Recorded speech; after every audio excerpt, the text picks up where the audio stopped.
25 বছরের লালিত স্বপ্ন বাস্তবায়নে আজকের এই মাহফিলে আমরা আসতে পেরে বসতে পেরে খুশি না বেজা? যতজন এই মুহূর্তে ডানে কিংবা বামে দাঁড়িয়ে আছেন সবাই আমরা নিঃশব্দ আওয়াজবিহীন আমরা বসে পড়ব, আল্লাহ পাকের কাছে কামনা করব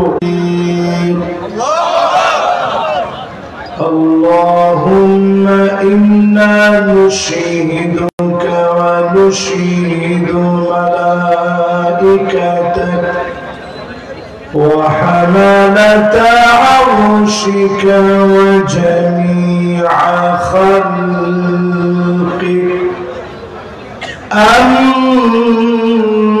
أنك أنت الله